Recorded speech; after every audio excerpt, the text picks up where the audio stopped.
You'll be It's kind of like the Van Gogh experience, isn't it? Red or you say? 100%.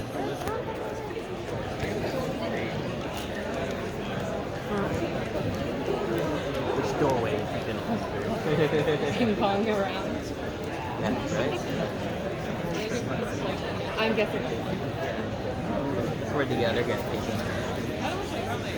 He was just kind of chilling there He's talking probably to the just literally staff. hiding behind. Someone put it on mute. Here we go. Ladies and gentlemen, welcome. Hello.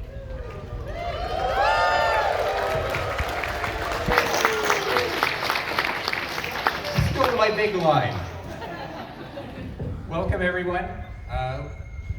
The man we're about to hear from has been behind a whole lot of wonderful characters. Alfred. No applause for Alfred. Captain Haddock. Smeagol. His friend Gollum.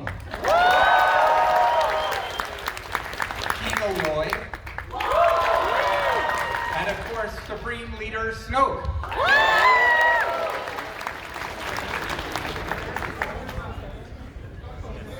Oh, okay, Caesar, King Kong. Oh my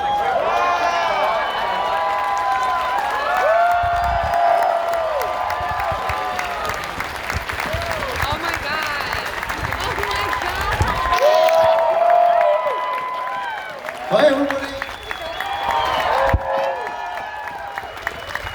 So, Stan, what do you Oh, think? what do you think? Let's have a sit for a bit. I've been sitting all day. Actually.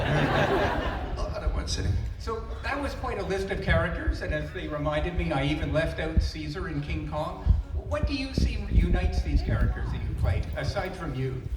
Well, I think they're all characters that, I mean, really, when you think about it, 20 years ago, this technology called motion capture that was first used to differentiate between visual effect and character really started to come into being with Gollum, and all of the characters that have sort of come out of that have really enabled the process of acting in lots of different forms, different creatures, different beings, but they are all united in the sense that they all have a deep and complex psychology, which really motion capture allows you to manifest it in all these weird and wonderful ways, from a 25-foot gorilla to a 3.5-foot ring junkie to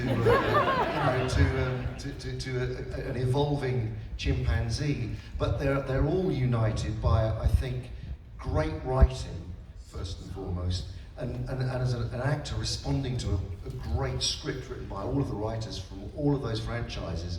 Being able to bring about a link between physicality and deep emotional psychology. I was thinking, so many of them have either primal emotions or deep, deep, dark secrets. Is that what draws you to the roles, or what draws them to you? Yeah, it's interesting. I've obviously got a very dark streak inside.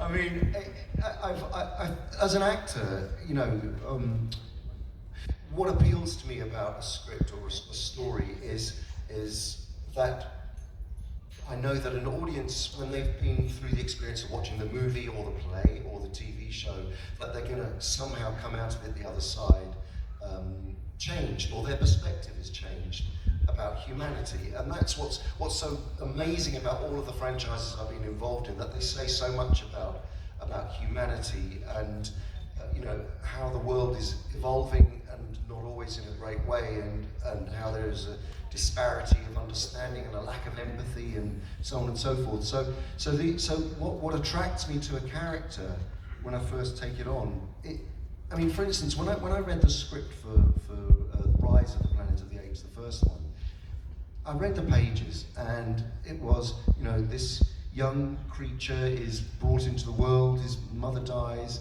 he's raised by human beings, he doesn't really understand how he fits in, he feels an outsider, he then gets taken, he realizes he's changing and evolving and becoming more evolved as a human. He's then put into a sanctuary along with other disparate ape groups who who are not united, who fight each other, and then he becomes the leader of a revolution, takes them out. So, you know, I was reading all of this stuff, and then of course I realised that this character is a chimpanzee.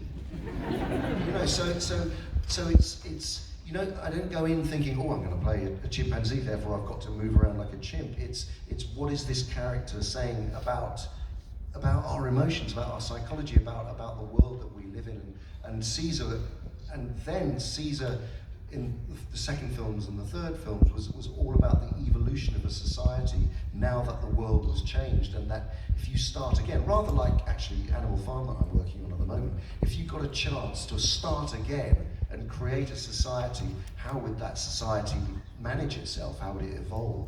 And so all of these things are, what I'm saying is, I suppose, it's not just about the physicality, and a lot of people think that performance capture acting is just about pantomiming the movements of an ape or a gorilla, or, you know, finding a way for Gollum to move. And it's so much more than that. It's really understanding what the character is in the particular world that it exists in. I was on set of Dawn of the Planet of the Apes, which was really cool to watch, and you were in the suit with the golf balls, and actually at that time it was LED lights. And you explained to me that for you, the character often comes from the voice. Can you explain that? Well, I mean, with Caesar, we see a huge trajectory throughout the course of 3 movies. In fact, he begins with no voice. He begins with no voice, and the first word he says is no, and that is like quite late on in the movie, and that was a significant, and that came out of it's not a fully formed, it wasn't a fully formed human expression of the word no. It was a guttural, animal, kind of primal kind of scream of no, of the injustice that was going on in the ape sanctuary. And then over the course of the 2 movies, Dawn and then War, you saw this gradual progression, and we worked really hard, all of us, all of the guys playing apes, to find a way of. And they weren't all just guys. No, guys, I mean, I use guys as a non-binary collective. Okay. Guys and girls, if you want to say. But we all worked very, very hard on the evolution of the voice, and how that would change, and what it is, how the bone structure would change in your throats, or how your physicality, as you're becoming more upright and more human-like, how that would affect voice. And also the construction of the sentences went from being, primal sort of sounds to words that came out of breath. So it was a sort of gradual progression. And that we found that, for instance, you couldn't really use words with lots of syllables, so you wouldn't say, I'm going to be communicating with you. Or, you wouldn't be like, that wouldn't work. It had to be, I speak. So it's like, we found a language for them as that evolved. I want to take you back to Lord of the Rings, in fact, the 2 towers, and I have a specific thing for you.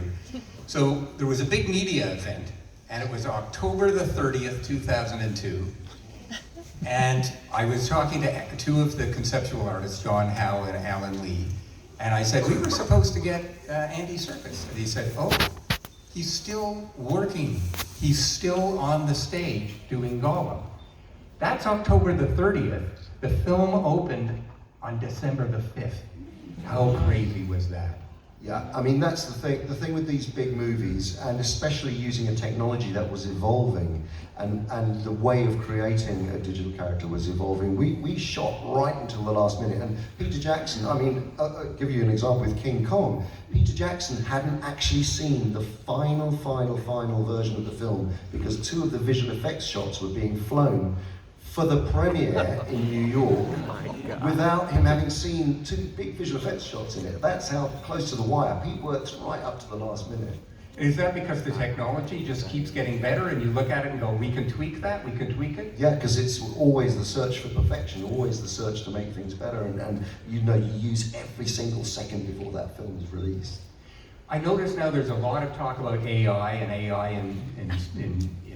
every field. Do you think that's going to affect your job as an actor?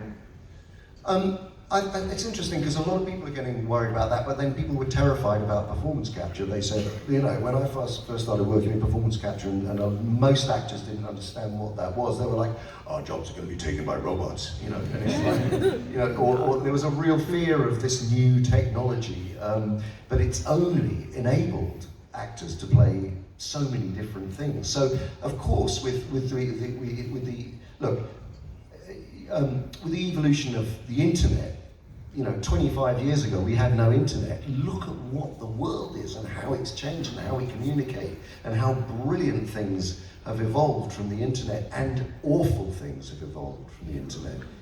You know, technology is only what it is in the hands of the users, and so if you use AI in a creative, really intelligent, brilliant way of being able to tell stories that will move people, not just maybe in 2D, but in 3D, and be present and immersed in a story, then bring it on, you know. But equally, there's deep fake. Equally, there's ways of misusing, and especially the sort of post-truth world that we live in, a lot of the technology that's being evolved can be used for nefarious reasons. You know, I mean, we all, I don't know, actually, out of interest, I've just played a character in Luther the Fallen Son who abuses the use of technology. How many people have seen that film out of interest? Okay, so watch it, guys, because nobody's seen it. I mean, that's a bit disappointing because you won't know what and it actually is the capstone to a lot of these questions because it is about performance, but your character is obsessed by technology. He is a tech. He's a tech whiz who is, I mean, really the whole thing about the character that I play is, here's someone who fully understands the capability of using technology in a really, really manipulative and controlling way. And he's able to use all the Alexas that are in your houses, all of the microphones that are inside your laptops and cameras that are inside your laptops to watch you all the time and then shame you.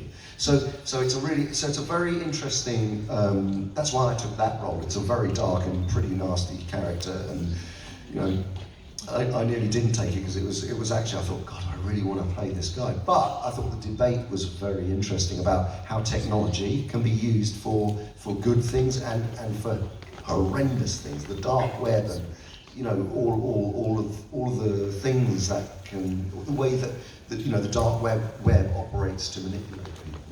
So yes, going back to your question, AI, all of these things. I mean, photogrammetry and what I've always adored about performance capture, it is sort of the end of the age of typecasting in terms of any actor can play anything. You know, I went from playing, you know, Smeagol Gollum to this 25-foot gorilla, you know, in the next film, and it's like, it means that no matter the colour of your skin, what height you are, what sex you are, what, you know, if you've got the ability to empathise and climb into the skin of that character, you can play anything. You can absolutely play anything. And I think it's a really interesting technology now where, obviously, you know, we've been through a sea change, a massive sea change in terms of casting actors and, you know, the sorts of stories that are being told. You know, The Woman King, you know, the revolution that's taken place over the last 5 years in where stories come from, and the sorts of stories and the untold stories and the underrepresented actors and, you know, people who should be telling stories. Obviously, we've been through a big change in the last few years, and this technology can work alongside that to allow anybody to play anything, and that's why I've been such a big advocate for it, I suppose. Well, we're here at Toronto Comic Con, and you mentioned stories, so I have to ask you, as a comic book guy myself, and I'm wearing my Tantan pin proudly, you, at the University of Lancaster, you did a Raymond Briggs graphic novel adaptation. So your interest in graphic novels goes way back. What attracted you to them, and is that a factor when you take a role? Because you've done so many wonderful comic book roles.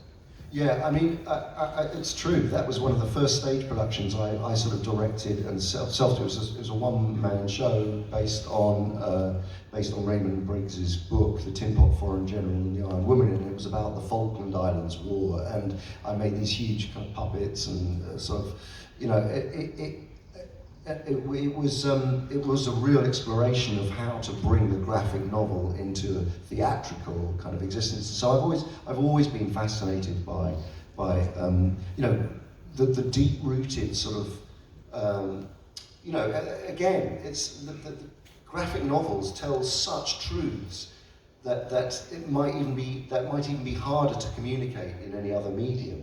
And actually now we found a film language to be able to actually bring those to life in such a powerful and, you know, using absolutely quintessentially using the graphic novel as the basis. And that fascinates me. This is going to be an unabashed plug.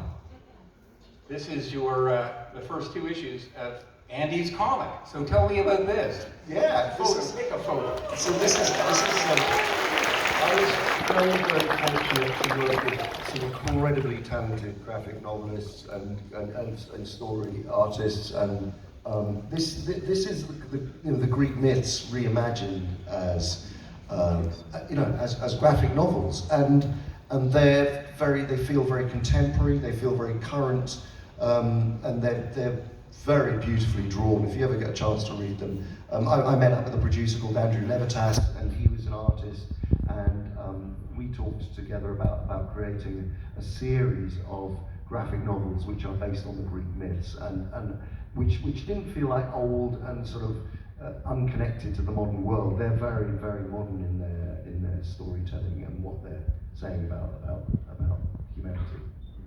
So one of the ironies is you're a trained visual artist, you're interested in all that. You also have made a wonderful career doing audiobooks.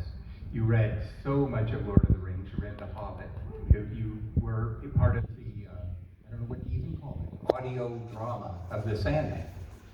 Yeah, I love audiobooks, and obviously, you know, I mean, as we all know, sort of the rise of podcasts, the rise of audiobooks in the last 5 to 10 years, and particularly during COVID, which is where I did that. For those of you who might have seen or heard it, I did that online reading of The Hobbit in one sitting, It was 11 hours, and I had 4 2-minute pee breaks, and it was quite exhausting, I have to tell you. And there were literally moments where I'd be halfway through a passage, you know, and I've already made the Hobbit movies, you know, and I'd be halfway through a passage, talking as if it was Gandalf, and it was Bilbo at the end of it, you know. So I was like 7 hours in, 8 hours in. I was, you know, reading like doing my very best in the Kelly version, and then I realised it was Bilbo, and I'd have to go. Oh, sorry, everybody, sorry, scrap that. Let's rewind. Let's go back. I'll start again on that paragraph. You know, I mean, it was a real test. Anyway, from that, HarperCollins, publishers of all of the Lord of the Rings books, or Tolkien's books, asked me to do a proper audible.com version, which I did. Then they said, would you like to do Lord of the Rings? I was like, wow, gosh, it's going to be long. And it was 6 weeks. I was doing it for 6 weeks with just me and the microphone there, you know, every day for 5-6 hours, and doing that. It was like 132 different characters in those books. And then they said, and then literally, and I thought, that is the end. I'm done with Middle-earth. I am so done with it now. And then literally a year later, they said, would you do the Silmarillion? I was like, the Silmarillion, which is so hard and so complex, but beautiful. So I couldn't not do it. So I have been through the whole canon now. Well, I'm told that Lord of the Rings is going to get a movie reboot. What do you think of that idea? And Peter Jackson is involved. Would you be involved if you were asked? Look, I would do anything. I'd go to Hell in a Handbasket with those guys, because they are, you know, great storytellers. They're a family that I have in New Zealand. I'm so close to them. I've done more kind of big movies with them than anybody else, and they are truly great people and compassionate human beings. And great storytellers. So, I mean, I only felt, do you know what? I was actually doing some press for Luther 2 weeks ago, and people kept saying to me, so are you going to be involved in the new Lord of the Rings? And I was thinking, they were talking about Rings of Power. And I was going, no, and they said, and I was saying, oh no, the Rings of Power is really great, and it's done, I've really enjoyed watching it. And they go, no, but are you going to get involved in it? And I'm like, and they're going, no, Peter Jackson's actually doing some more films. And I was like, I have no idea. I actually have no idea whatsoever. So I had learned through the press. That's our job. That's what it is. So speaking of new projects, this leads me to Animal Farm, which you're working. Now, to be honest, I'm really surprised that you're here in Toronto. You've been doing tons of press for Luther. You seem to be on my podcast list everywhere. And you're in the middle of doing Animal Farm. So thank you for showing up. I mean, that's all.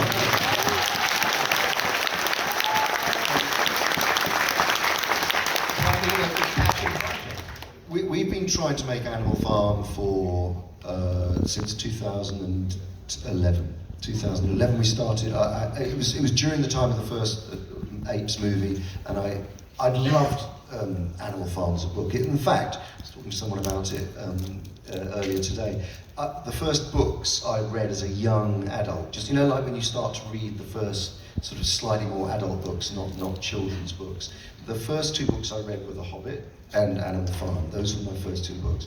And of course I now spent a huge chunk of my life with The Hobbit, and the same was to be with Animal Farm. And again, it was a story that just, out of interest, how many people here have read Animal Farm or know? That's good, that's good. The rest of you read it. It's really short, it's the most beautiful, and George Orwell describes it as a fairy tale, but it's an allegory for the corruption of power, absolute power corrupting absolutely, and the rise, particularly when he was writing about it, he was talking about post-Russian Revolution, Stalinism and totalitarian Russia.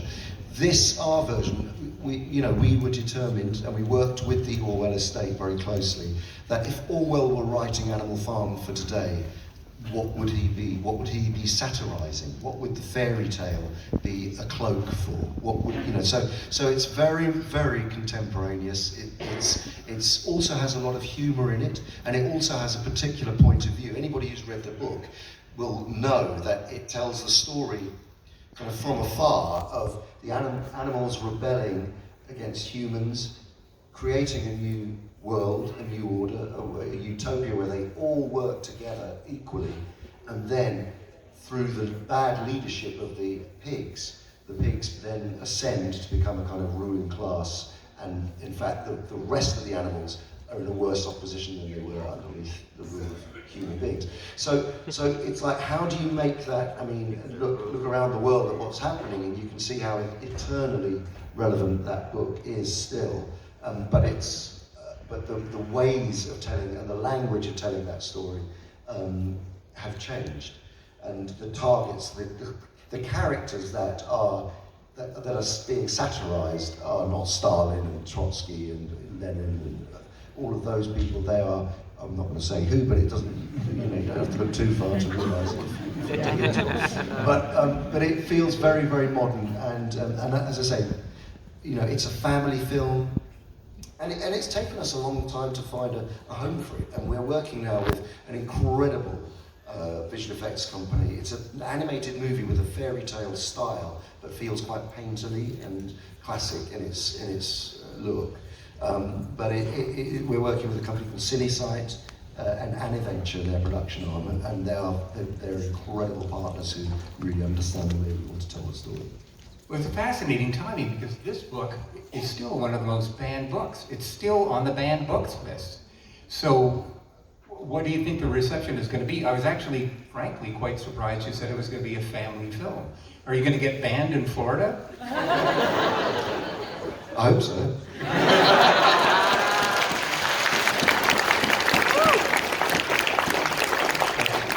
The thing is, there is politics in the book, but with the way that Orwell wrote that book, he smuggles in the politics underneath the guise of a fairy tale, and that is the craft of what we're trying to bring to this story. So no one feels like they're being talked at or being, you know, told what to think, or it's smuggled in under a level of humour that is the language, the cinematic language of now, you know.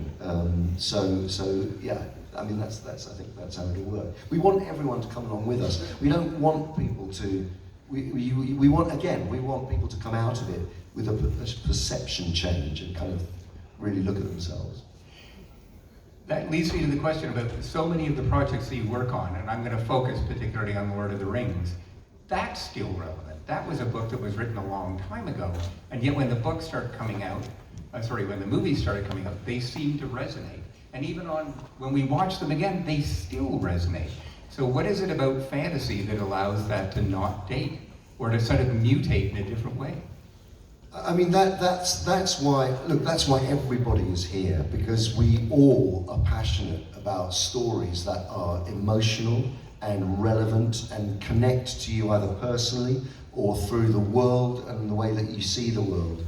And that's whether it's Lord of the Rings, Planet of the Apes, Marvel films, you know, the modern day mythologies that we all choose to watch and live by are worlds created by artists and not politicians. And the world of the artist is a world that can hopefully see the way to a better place. And that's not what we're at the moment. We're in a very difficult, horrible place. And so it's even more important to have stories that resonate for us and that give us hope and give us drive, and characters that we believe in, or characters that we know we certainly should stand up to.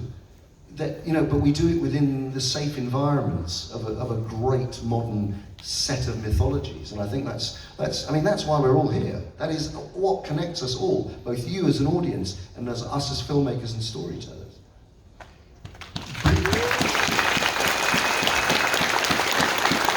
Sorry, I seem to be being quite heavy. Do you want to go impression? That's partly me. I'm the king of heavy. You know, all the pieces I did for Space and Prisoners of Gravity, we wanted to be heavy because we wanted to show that these actors and producers and writers actually were putting something in that you might miss. And I can't, soon I'm going to open it up to the floor, but before I do, I have to mention Kino Loy. Yeah.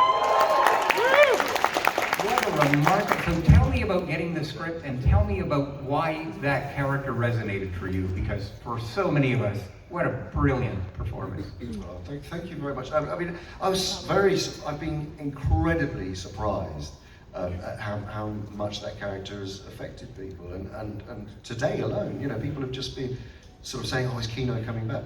The thing is, Tony Gilroy has written the most, again, it goes back to the writing. It really all hangs on great writers and great writing. And obviously he's the showrunner of the TV series. But Tony has written a version of the Star Wars universe, which is kind of, obviously, for those of you who've seen it, less sort of space opera, less fantasy, and more grounded in the sort of the swimming in the darker end of the swimming pool, if you like, you know, the murky grey area end of the swimming pool of the Star Wars universe.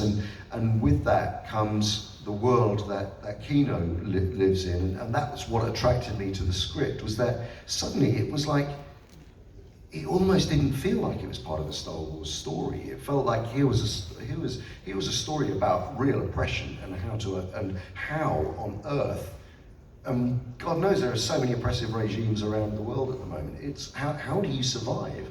What enables you to survive?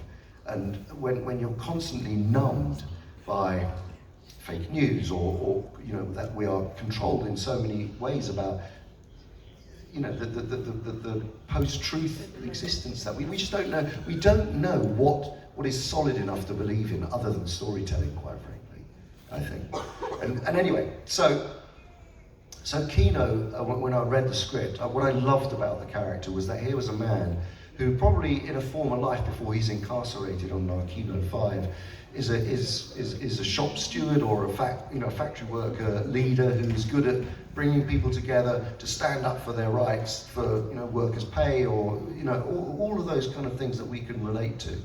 And then he's imprisoned for that very reason, and then he loses that part of himself, which is thinking of others and thinking of the service of others or helping others, and he becomes totally self-obsessed, just wants to get through his prison sentence and get out. And actually, who would judge anybody for that if they were in that situation? If you were suddenly incarcerated, put in prison, you would just get your head down, not cause any trouble, do what you're supposed to do, and not, just try and get through it.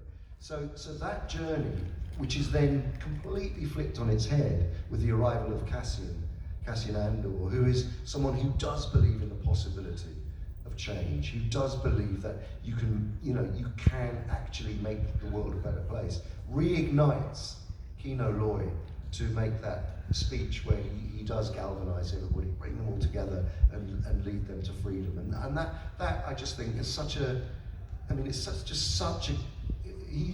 he's a very flawed, heroic character, but that I find more relatable to than pure heroic characters, I think.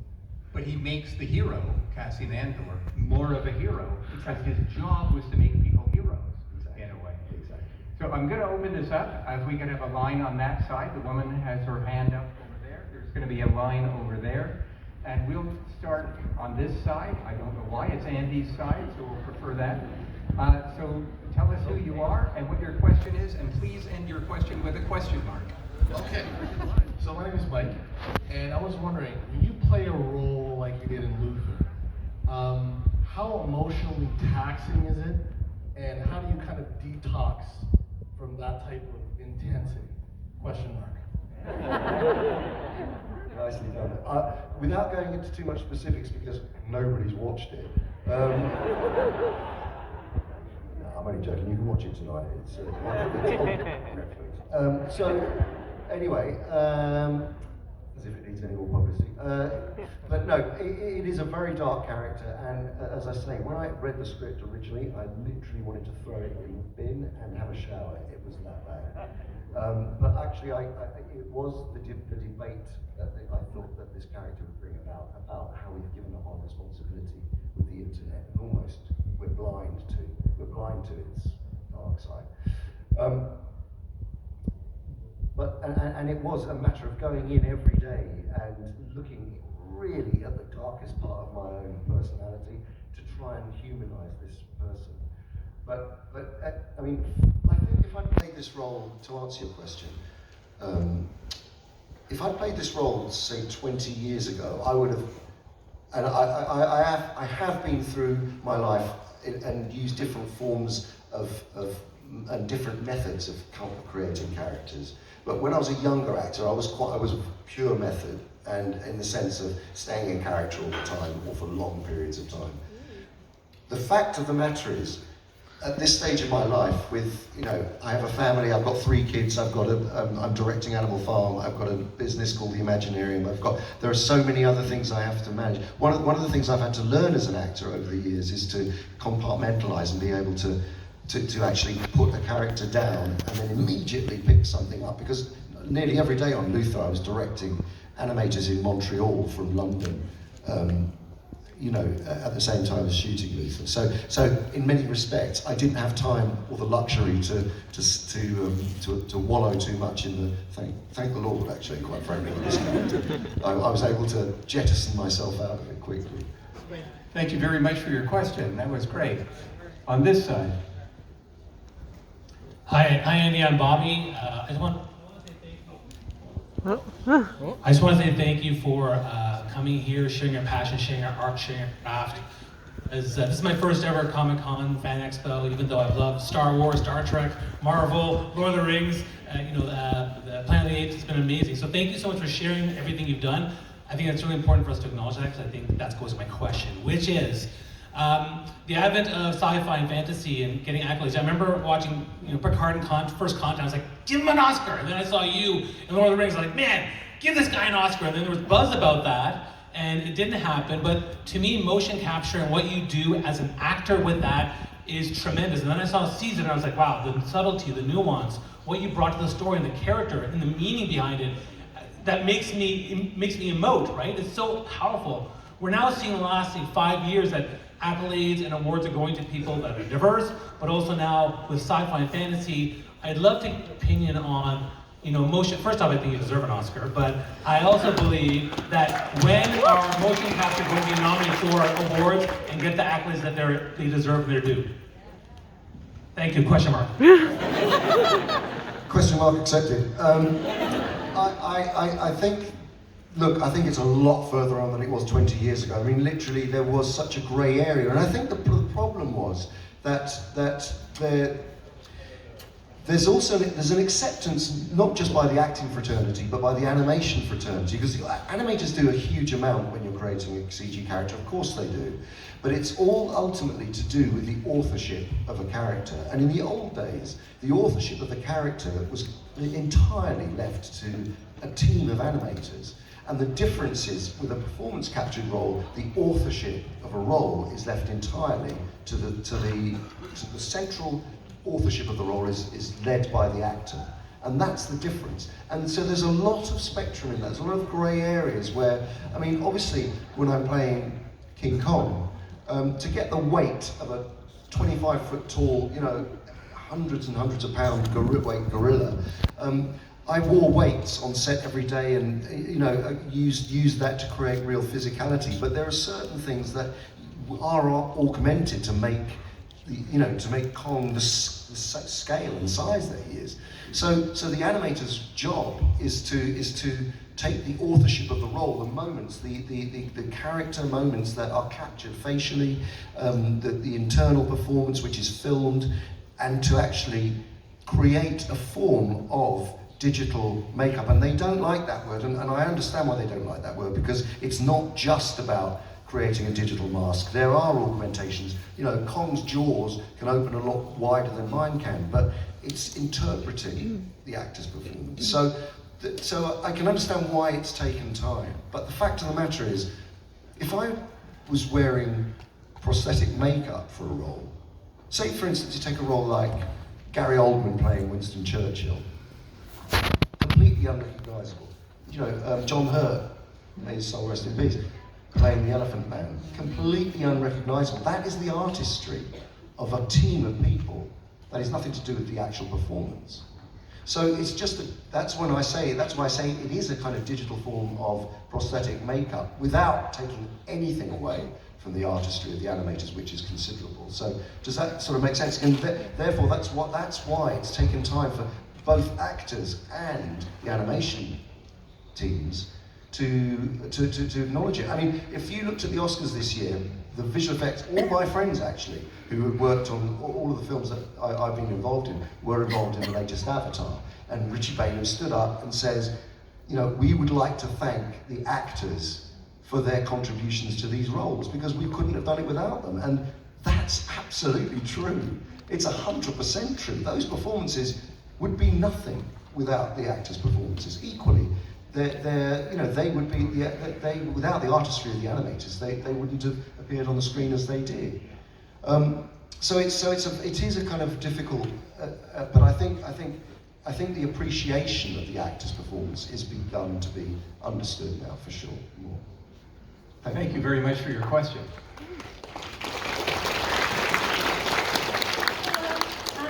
I'm Danny, and I'm actually a theater student, and I come here with a question for my whole class, which is, we want to know how you discover the voice and body of your characters, and also how you take care of your voice and body when you're in the process, when you're filming the role, how you take care of yourself so that your voice and your body are still healthy. That's a great question. So for me, when I'm working on a character, there are three very distinct sort of separate points of departure. One is finding, and this goes back to when I first started acting and was a theatre actor. When I started acting, I think I did about between 40 or 50 plays before I went anywhere near filming. So I had done a considerable amount of theatre where, and in the UK at the time, there was a system called repertory theatre, which is a bit like what your stock theatre is, and I don't even know if that still exists in the States and Canada now, but the idea that you'll have a company of actors who are performing a play at night in a theatre, and during the day they're rehearsing another play altogether, and then when that play comes to an end, the next play goes into production, and there's a cyclical kind of thing. So my first job, I joined a theatre company called the Duke's Playhouse, and I was there for about a year and a half, and I did 14 plays back to back, rehearsing during the day, performing a different one at night. And that really engages you into physically finding a character, vocally finding a different character, and psychologically investigating the character. And so that's the process. And so, for instance, with Gollum, and I'll give you Gollum as an example. I'm sure a lot of you have already heard me talk about my cat inspiring me to create. Who hasn't heard that story? Yeah. Oh, there's a few. Okay, I'll do it again. More than Clearly. Okay. So for instance, I was working on when I first started working on Gollum, I was looking at paintings by Egon Schiele, I was looking at paintings by Francis Bacon, I was trying to find movement that was tortured and racked and kind of, I was inspired by lots of artists, and then watching animal videos and reading through Tolkien's words and saying he moves like a spider here and a dog there, and a puppy here, and so how to combine all this together. And one thing I knew with Gollum was that I had to connect the voice, because he's called Gollum because of the way that he sounds.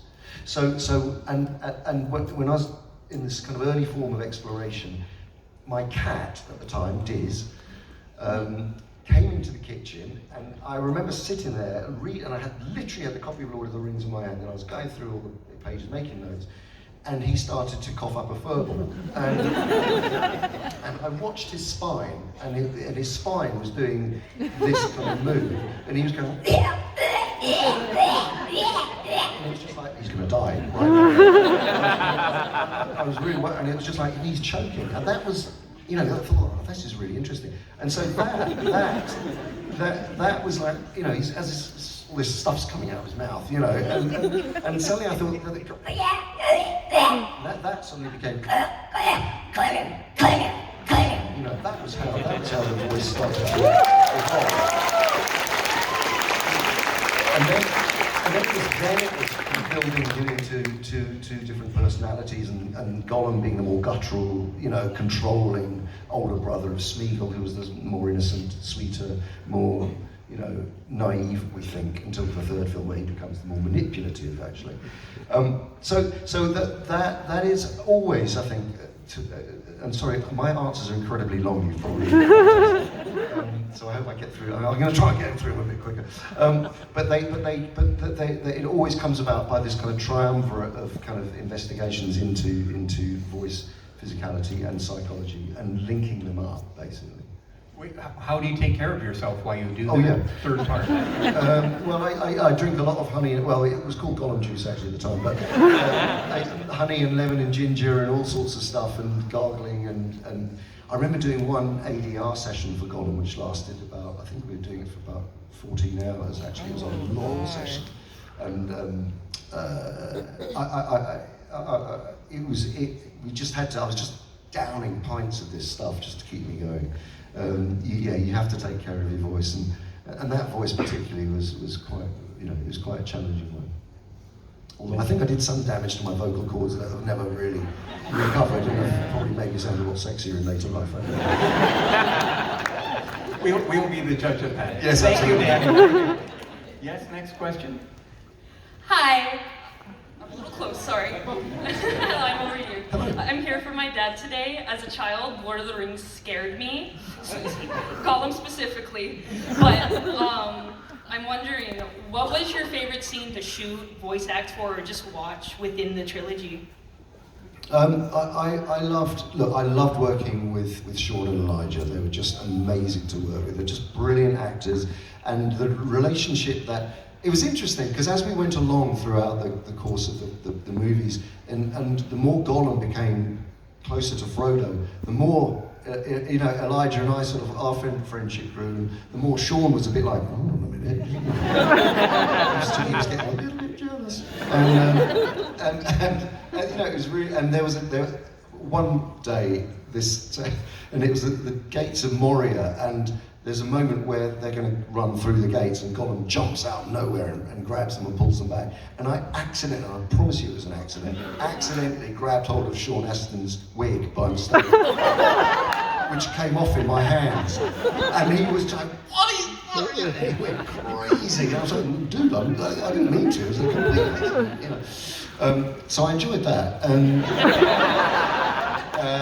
No, I mean, I love so much of it. I'm shooting out in you know, how many people out of interest have done the trip and gone down to New Zealand? Yeah, you see, and the rest of you can go and do that as well. After you've watched Luther, you can start booking your tickets. No, it's an incredible place to shoot out on location. And also an incredible place to shoot out on location wearing nothing but a skin-tight motion capture suit, I can tell you. Especially swimming through ice-cold ponds and rivers, which was, you know, which was interesting. And then, but I suppose the scene in the Two Towers where Gollum and Smeagol really have that face-off with each other. That was something that took, you know, we took a long time to get right with lots of revisions in the script. We shot it on location, we then shot it in the motion capture studio, we kept reworking it, revoicing in ADR, and it was a long process, but that scene really sort of, in the Two Towers, really did kind of, I think, epitomise what was so great about the technology of performance capture and allowed you to see the very subtle differences between those characters. And I'll never forget seeing that scene at the opening night in New York at the Ziegfeld Theatre, and I just remember the entire audience in that scene just all kind of sitting up in their seats like this and just kind of going. I was watching it from the back, and collectively this entire audience just started going like that, and I just thought, that's me. Nobody knew I wasn't. It's quite a nice moment. Instantly iconic. Like, I mean, it was crazy. Thank you for your question. You didn't give us our name, but your name, but okay. Odessa, thank you. And over here. Hi, I'm Malcolm, and I just want to say, big fan, and Lord of the Rings, it also did scare me as a kid, especially Gollum, but now I love him. I think I have accidentally traumatized millions of children. It's all good. I love him. Now I do. But Caesar, I think he is my favorite character that you've done, personally speaking, so I'm just curious, which movie in the Planet of the Apes trilogy did you think you enjoyed exploring Caesar's character development the most? Because I feel like Dawn was my favorite because it does really explore that gray area perspective where both sides have a point, but you're not really sure who's like the good guy or the bad guy, and I feel like that movie really stands out in that trilogy. But I want to know what you think. Look, I agree. There are moments in that film where you know, Caesar, having been brought up by humans, completely sees the human perspective and doesn't judge people for being human. There are good humans and bad humans, as there are good apes and bad apes. So it's a very complicated and knotty kind of sort of argument, which Caesar goes on that journey alone because only he has that experience. For the rest of the apes, it's like clearly all humans are bad, you know, and there is no room for forgiveness there. And Koba, you understand Koba's point of view as well, you know, played brilliantly by Toby, you know, amazing performance. And so I do think that, and also what Matt Reeves did so excellently in that film was to take the great work that Rupert Wyatt had done, and there was a moment in time where it was the whole film was going to, after the rise of the Planet of the Apes, it was going to jump forward like hundreds of years. And Matt, when he came on board, went, "That's so totally wrong. That's going to. You've just built all these characters that we really care about.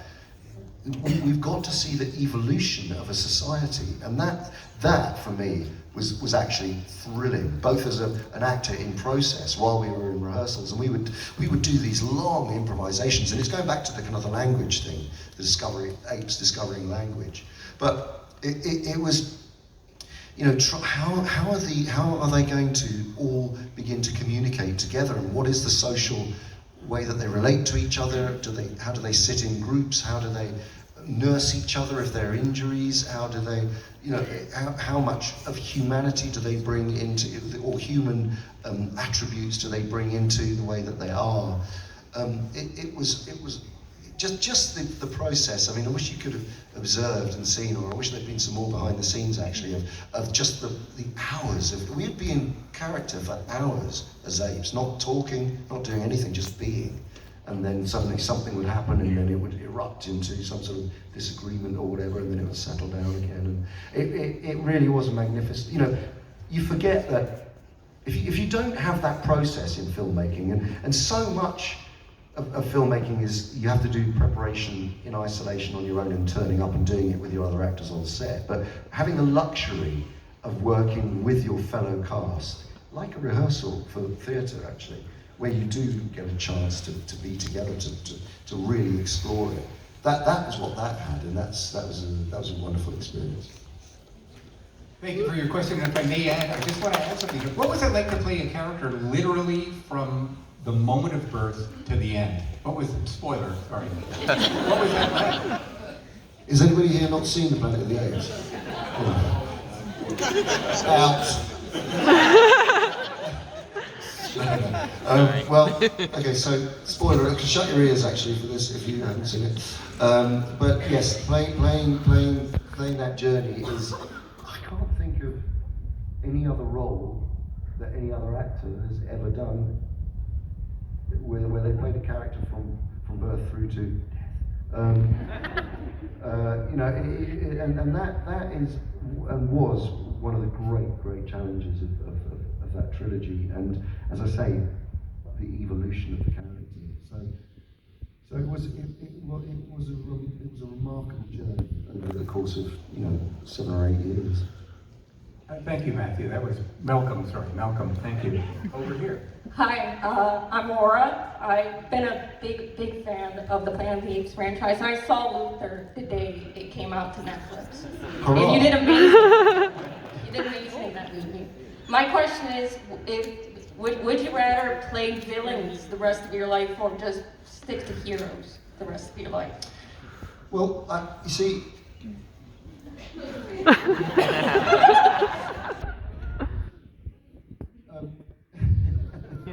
sure what that laugh means.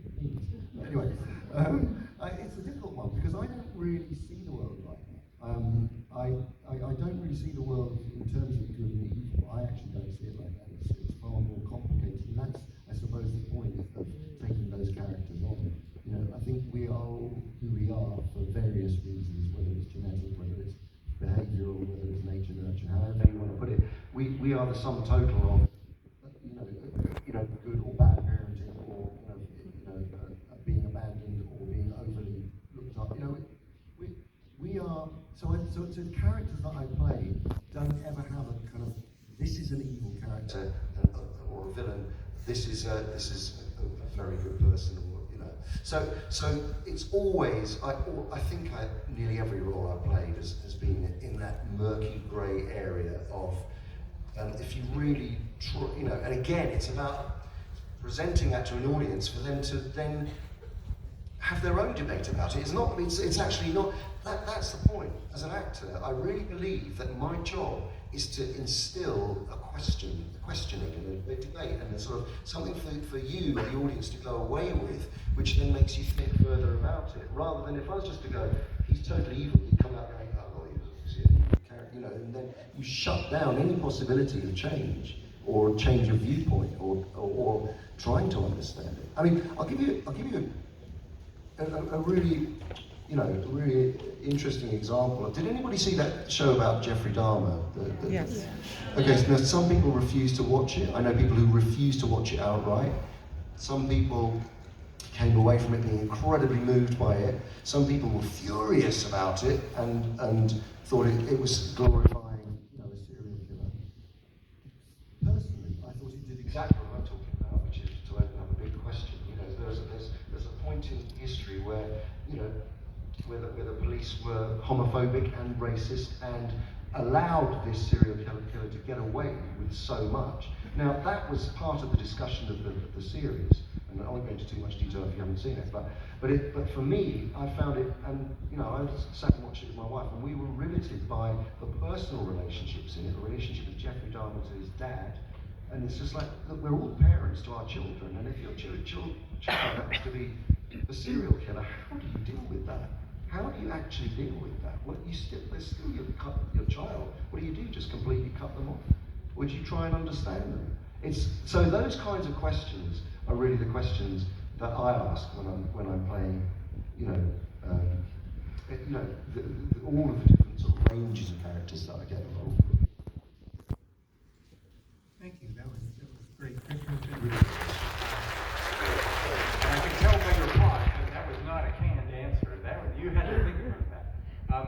This is going to be our last question and our last answer, Andy. So just tee it up. We're over by 5 minutes. I'm actually bogarting the time. I'm sorry about all you guys queued up. I just talked too much, basically. But go ahead. What's your no pressure? What's your question? Hi there. I'm Brennan. You've clearly inspired a lot of people with the characters that you've played. So my question for you is, out of all of the characters that you've played, what's the most rewarding experience you've gotten as an actor?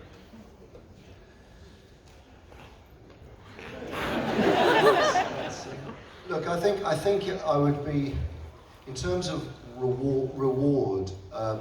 When I set, I think, look, I have to go to Gollum, not because it's obviously become kind of a very well-known character and it's traumatized lots of children, but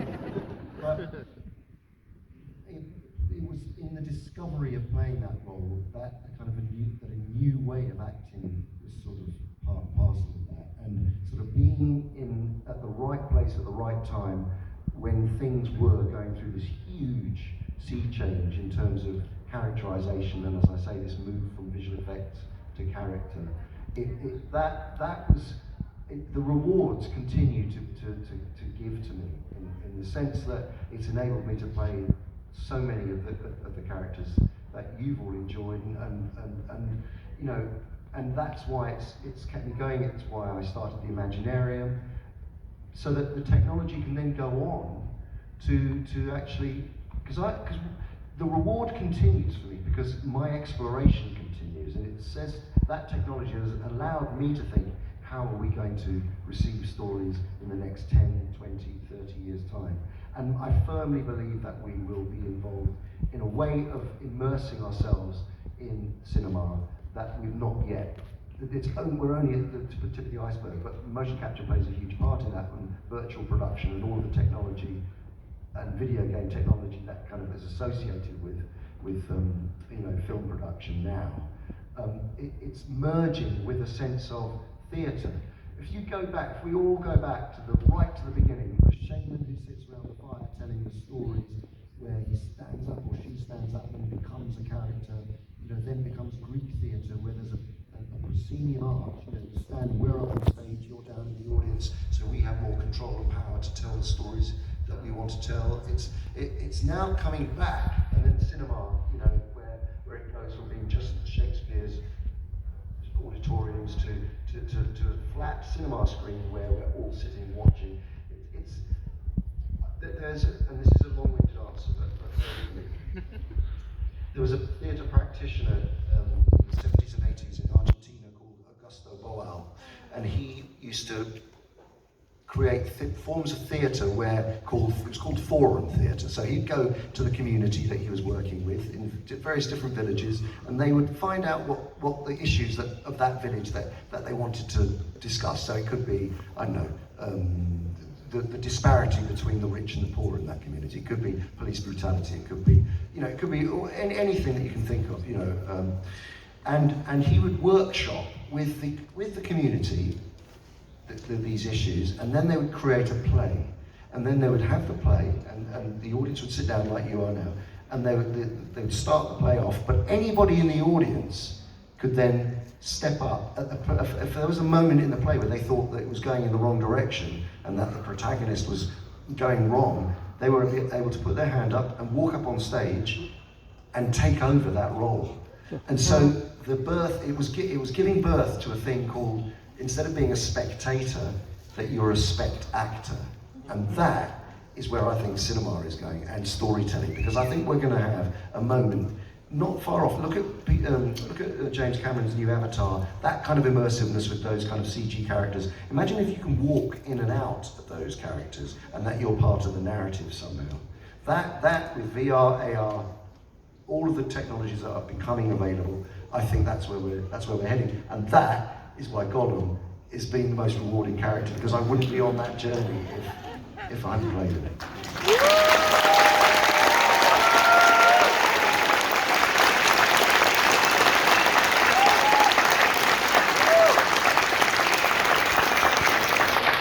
I really have nowhere to go from there except please a huge Toronto Comic Con applause for the man who took us on the forum and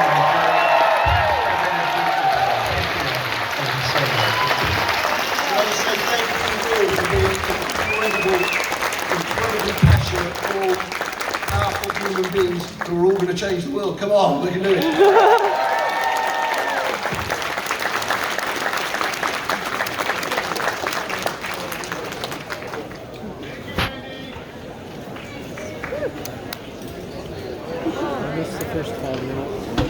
To the washroom.